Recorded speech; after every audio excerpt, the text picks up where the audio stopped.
guys? It's your boy Infamous being commentary boy. Welcome back. Okay, I'm gonna do a review on the live-action Scooby-Doo movies, 1 and 2. Okay, I know the movie's been like, what was it, at least over 20, wait, let's see, it came out in 2002, this 2020, yeah, pretty much almost like, 23 years, but, well, technically 21 years. Technically it was 21 years since this movie came out. And the sequel, it's almost been like at least 20 years for the sequel, so I really did love the live-action Scooby-Doo movies, so I might as well, review them. I know that it's it's not really Halloween, but I wanted to review it because, it's Halloween time. Alright, like, share, and subscribe, follow me on Instagram, check me out on DeviantArt, and guys, I recently got a TikTok, so if you guys don't mind, check it out. So, in the beginning of the first movie, we get to, there was, a little Luna Ghost case. He was haunting a factory that, produced, some Pamela Anderson, action figures. The Scooby gang, did their typical Scooby thing, they solved the mystery, the trap hilariously go wrong, and, the typical Scooby-Doo stuff. Anywho, after that little thing, Velma was getting really upset that Fred was taking, credit for all her plan and all that stuff. Because of all that, Velma said, you know what, I'm quitting, I'm out of here. And then the rest of the gang follow up. Fred, then Daphne, then Fred. Shaggy and Scoob didn't really want to leave the gang, but they just separated and did their own thing. We cut to 2 years later, Scooby and Shaggy were eating some burgers. Okay, that was a funny little weed joke. And what was it? Some dude, from this representative from some amusement park guy, pretty much, was trying to hire them to, solve a mystery for this dude named Amanda Various dude. He owns, this amusement park called Spooky Island. Shaggy and Scooby was like, no, wait, we're not going anywhere near a thing that's called Spooky, Haunted or Forbidden. But the dude kind of was what was it? Oh, yeah.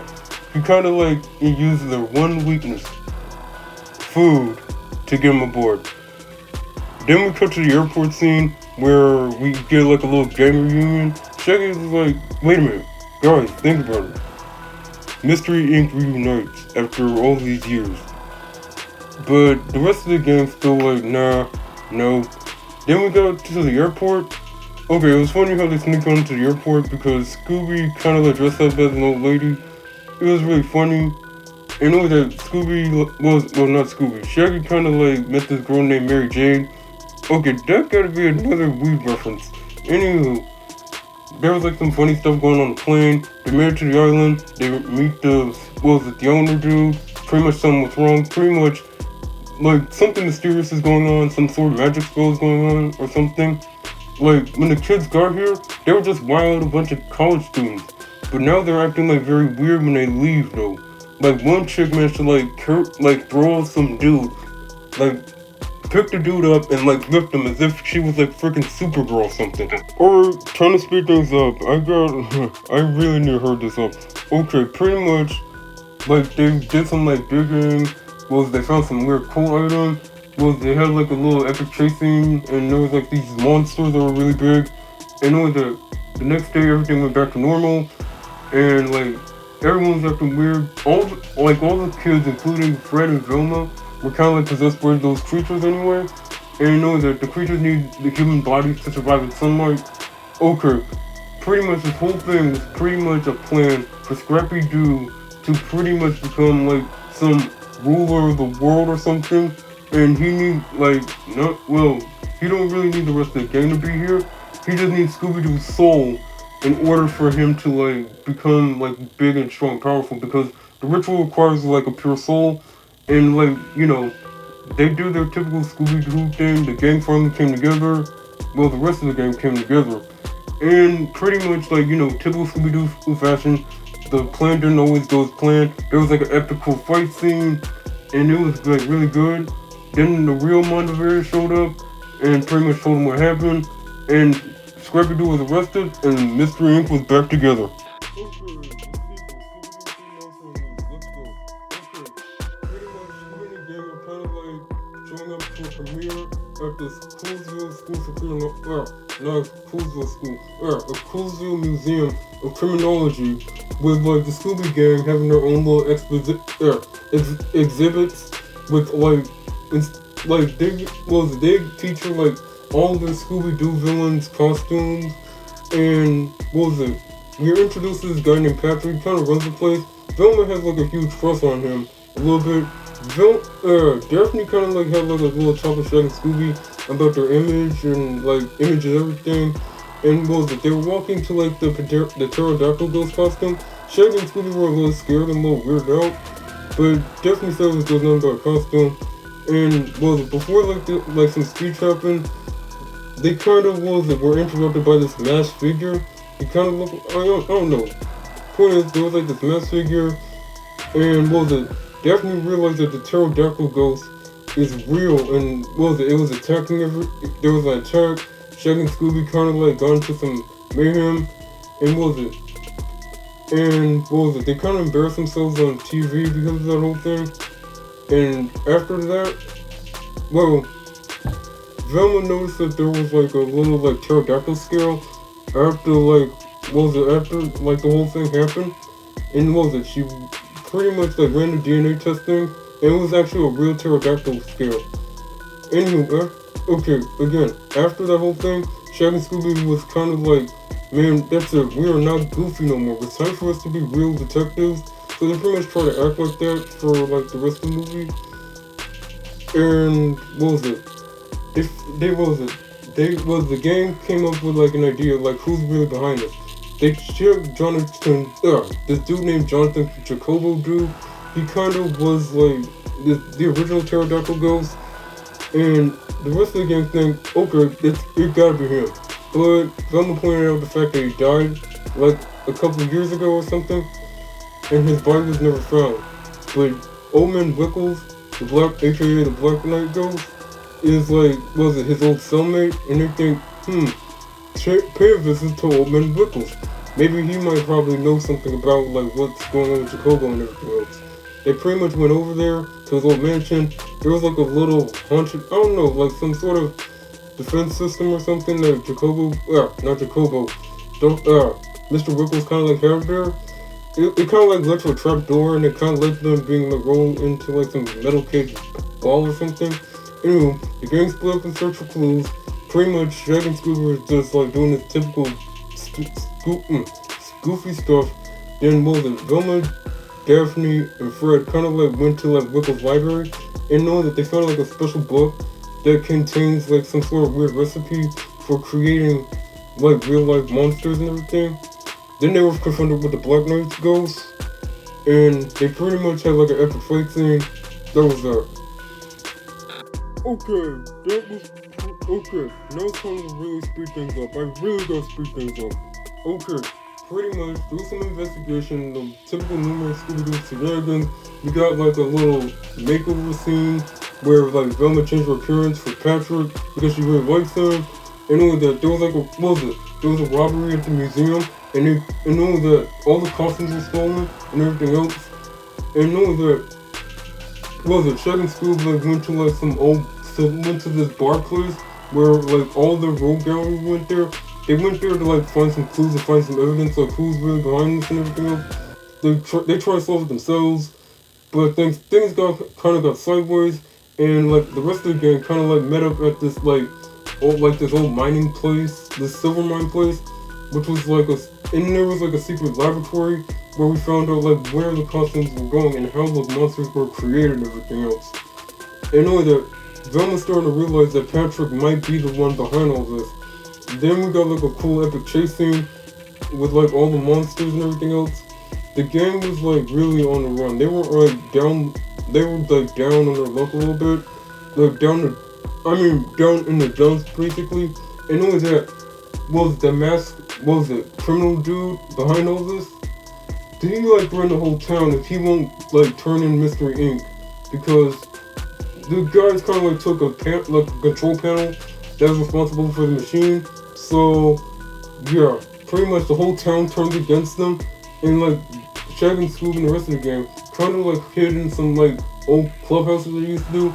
Then Velma got an idea that hey, whatever that randomonium stuff is, they could find a way to rewire the control panel and put it to the monster hiver thing, and pretty much, yeah, epic montage, awesome chase scene, awesome fight scene.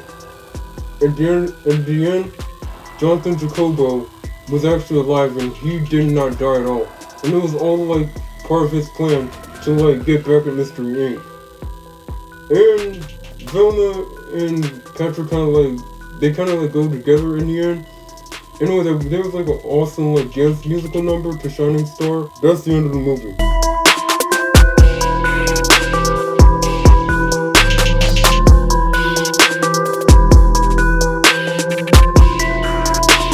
What up, Fitness Warrior? What up, man? It's been a good minute. Well, it hasn't been a good minute. It's only been like a couple days or a couple hours or so. Yeah, what up, bro? What up? What up? Okay, I love freaking Scooby-Doo, man. Scooby-Doo. Okay, there is no Hanna-Barbera cartoon that is still like relevant today as Scooby-Doo nowadays. No, there isn't. It's no other cartoon just like it. If I had to say Scooby-Doo it's a one-of-a-kind cartoon, bro. Yeah. Okay. I gotta admit, the Easter eggs and references that they made to like the first movie, that was like really good though. I mean, was it Shaggy and Scooby kind of like reference Hong Kong Phooey, which was another Hanna-Barbera cartoon? It was about like some dog that learned karate or something. I'm surprised that like Warnerbros have not capitalized on that yet, or hasn't tried before. But let's be honest, no one wouldn't recognize the cartoon anyway. Yeah, me too, bro. One thing I would say about Scooby-Doo 1 though, the live action is what I like about it is I like how they brought the monster characters to life and everything, and they put a lot of creativity into it. I feel like nowadays the live action cartoon movies that they bring to life, they don't make them how they made them back when they made Scooby-Doo 1. Scooby-Doo 1 I feel like is more so kind of like that iconic live action cartoon characters where they actually put work into it. Because, if you thinking about this, right? This movie came out in the early 2000s, which was the best time for movies to come out and be released. You're right. Okay. I'm surprised that like they managed to get away with the things that they got with, like, for example, that Luna Ghost thing when he had Daphne and he put the paws on her. Mm-hmm. Yeah, that would not fly today. In our generation, no, that cannot fly. Not today, not anymore. I mean, I feel like the reason why it wouldn't fly today is because the world is more offensive about stuff like that nowadays. Back then, they considered that as a way of sense of humor, to actually just make people laugh. Nowadays, people don't know how to actually enjoy a certain type of dark humor or funny humor in a movie or a TV show. Yeah, okay, bro. Shaggy loves Mary Jane, which we all know that's a slang for weed, man. Me personally, I never knew that. I didn't quite get it. Dang, man. Okay, Scrappy-Doo, he was a little funny though. I mean, he was really annoying. I honestly didn't really care about the Scrappy character at all. Scrappy-Doo, I can't agree, he is funny, but he's also smart, intelligent, and if I had to say, the reason why he's probably one of my favorite characters is because he's one of those characters that you would have never really expected to be the villain, You would have thought Scrappy-Doo would have been that more friendly type of character. But if I had to say, at the ending when I found out that he was a villain, I thought it was pretty funny. Yeah. I mean, it was unexpected. I mean, collectively, like, every Scooby-Doo fan can agree, Scrappy is, like, really annoying and a forgettable, like, character in general. Like, I'm just saying, like, once it comes to, like, anyone who, like, loves the Scooby-Doo movies or anything Scooby-Doo related, no one don't really care about Scrappy, though. I'm gonna be honest, I don't either. Well, I mean, I feel like Scrappy-Doo, I feel like his character should probably, like, be put in the spotlight a little bit more so you can get to know about the character a little bit more. Because that's one thing I would say. I feel like Scooby-Doo should have like maybe his own movie. You know what I'm saying? Or maybe if it's not live action, they should make like his own cartoon show so you get to know who he actually is and where he came from. I mean, supposedly Scrappy-Doo is supposed to be Scooby-Doo's little nephew, but then again, the character has changed over time. At one point, he was Scooby-Doo's cousin. He was Scooby-Doo's little brother. So very interesting to see, things change and everything throughout the comic books, throughout the TV show, throughout the movies, Yeah, I agree with you on that one. And knowing that, I'm glad that Frank Welker is still around to voice Scooby-Doo. In case you don't know who Frank Welker is, because I know you're not that much of an animation person, he was the original voice of Fred from Scooby-Doo from the original cartoon. That means he'd been like doing this stuff for like 69, at least 20, like 50, over like 52 or 3 years by now. I know Warnerbros gotta be paying him this good to still like be part of the Scooby-Doo franchise after all these years. Hell, he should be getting paid like a lot to do this stuff. Right. And, that's pretty impressive, I mean, after all these years, I mean, I may not know the guy, but I mean, I have respect for the guy. I mean, he's voiced, 2 characters, Fred and Scooby at the same time.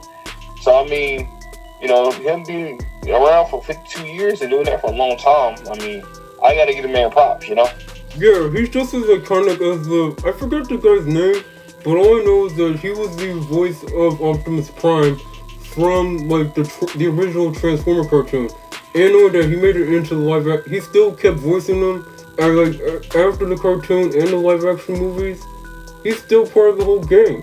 And, I mean, for him to be able to voice Optimus Prime and all these amazing characters that we all grew up with is, if I had to say, it's pretty impressive. I mean, hell, he did a hell of a job. I agree with you. Alright, now it's time to, get a little bit, to the second movie. Okay, I'm not gonna lie, that transformation sequence of Velma, I mean, rewatching it as an adult now, damn, man. I mean, I wouldn't say it was all that. I mean, reason being, it would have been all that in the 2000s, but I mean, if you think about it, right, we're in the 20th century, so I mean, yeah, 20th century, but I mean, we're like way, way, way up there, with technology. You got photoshopping, you got, what else, filters, cameras, you got makeup, you got all types of stuff, right? Yeah. So if I had to say, Velma's was more so natural beauty, kind of, sort of. But if you compare Velma to the models we have today, she wouldn't be able to compete. Yeah. But, okay, again, damn, she was fine, man. Don't tell me you did not think Velma was fine in that orange jumpsuit thing. Don't tell me. She was alright. I mean, compared to today's women are just out of this world. I mean, if you look at some of them. Okay, you got a point. But it's ridiculous. Oh man. Okay. It was kind of funny when Shaggy and Scooby realized that there was that cotton candy club thing, that cotton candy monster. We all know that Shaggy and Scooby was gonna eat that whole thing. I'm not gonna lie, I would definitely eat it too, especially if I was hungry. I mean, that I can agree on, but only way I would eat something like that is if it wasn't alive. So I mean, I'd probably do it like Shaggy and Scooby did, kill it first.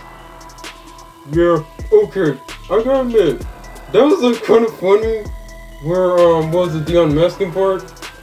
Okay, that was kind of funny. It was like a 1 mask, 2 mask, 3 mask. I don't think. Wait, has there ever been a Scooby-Doo episode where they did a double masking before? Okay, I really need to rewatch the original series again. Yeah, I mean, there is a Scooby-Doo. I mean, I believe they do that on almost like every movie, every TV show. They do like a double unmasking. Yeah. But I gotta admit, I mean, the CGI for the monsters, I mean, it's a relic by today's standards, let's be honest, with our generation CGI and all the visual effects, I mean, it was good for its time, but in this day and age, it just looked weird though. Okay, the 10,000 volt ghost? Okay, I'm not gonna lie, that thing just gave me the freaking nightmares, man. The moment I see that thing, I'm out, man, out.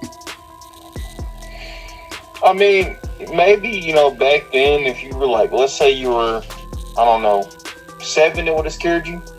But I mean, nowadays, like you said, because of how bad the CGI was back then, when you look back at it from your, being an adult's perspective, because, now I'm an adult, so it's not all that scary, I mean, maybe when I was 7, it would have been scary, the ghosts and everything. But now that I'm an adult, it just looks like a regular cartoon to me.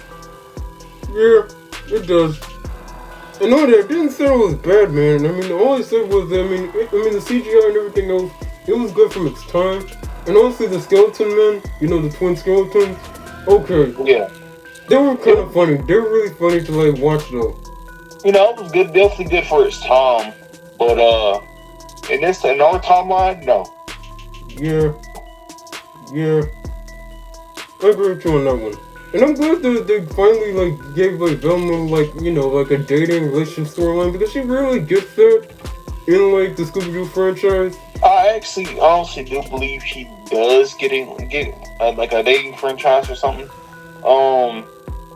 I think I saw like, who was it that I saw? Yeah, I saw her date. Actually, yeah. Yeah, I saw her date somebody. I wasn't quite sure who it was. I know it was the guy with the glasses. Yeah, Patrick. But I'm just glad that they kind of like gave like Velma a little love interest. I'm just saying like Fred and Daphne kind of had their thing. Like, why not?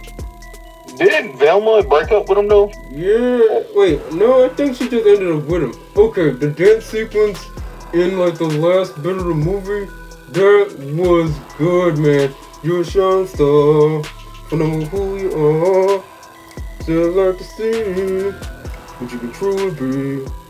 Oh, you talking about in the second movie? Yes, you talking about the dance scene? Yes.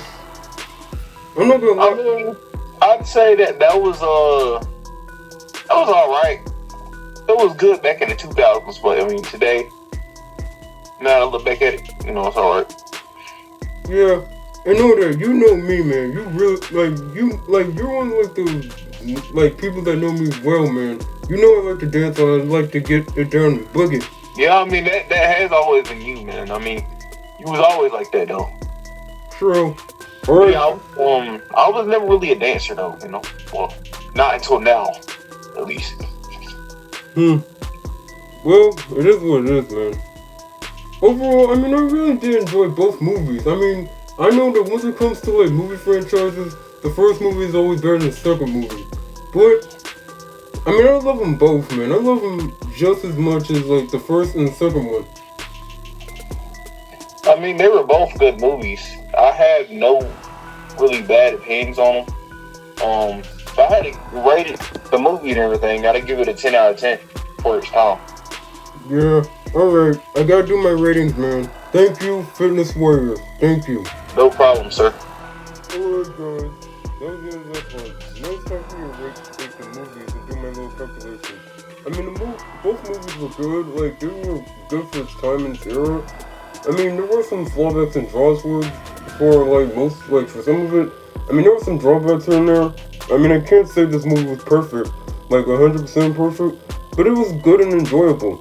And only that, in case you guys don't know this, Matthew Lillard is still he does voice act Shaggy ever since, I think, the original voice actor died, Casey Kasem.